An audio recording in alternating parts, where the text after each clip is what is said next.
حضرت امام علی رضی اللہ تعالی عنہ کی خدمت میں ایک شخص آیا اور دست ادب کو جوڑ کر عرض کرنے لگا کہ یا علی رضی اللہ تعالی عنہ، چھپکلی کو مارنا ثواب ہے یا گناہ؟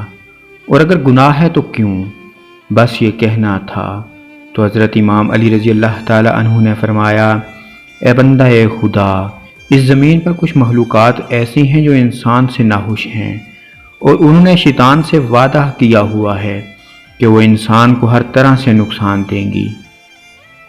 ان میں سے ایک چھپکلی اور اس خاندان سے جڑی مخلوقات ہیں، تبھی اس کو مارنا گناہ نہیں۔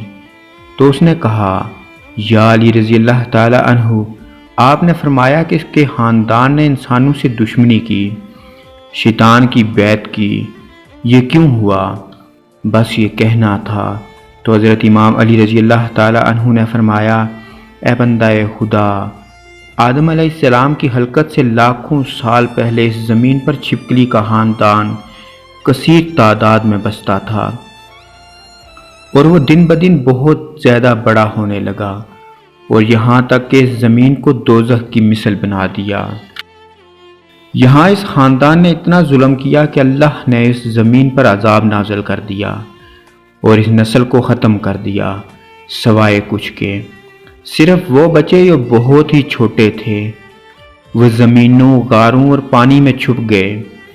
جیسے جیسے وقت گزرتا رہا تو وہ بغض اور حسد اپنے جسم میں بے انتہا رکھتے رہے، یہاں تک کہ آدم علیہ السلام کا زمانہ آن پہنچا۔